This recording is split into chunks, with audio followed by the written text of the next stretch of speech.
అందరికీ శుభోదయం. పిల్లలు మొబైల్ చూస్తున్నారా? ఒక చిన్న కథ వినిపించనా? ఇది బన్నీ మరియు వాళ్ళ అమ్మమ్మ కథ.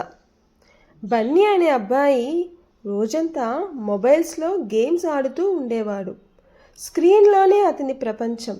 ఒకరోజు అమ్మమ్మ మెల్లగా పిలిచింది, బన్నీ కొంచెం నా దగ్గర కూర్చో. అప్పుడు బన్నీ అన్నాడు, ఆగండి అమ్మమ్మ, ఈ కొంచెం ఆడితే నా గేమ్ ఫినిష్ అయిపోతుంది అన్నాడు. అమ్మమ్మ చిరునవ్వుతో చెప్పింది, మొబైల్ మంచిదే నాన్న, కానీ మనుషులు ఇంకా మంచివాళ్ళు.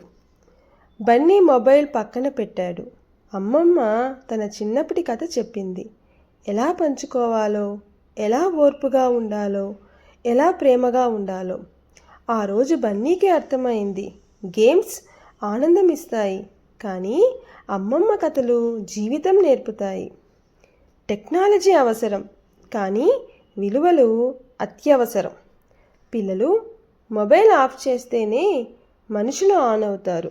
మరి మీరు కూడా మన బన్నీలాగా మీ అమ్మమ్మలు తాతయ్యలతో టైం స్పెండ్ చేస్తారు కదూ.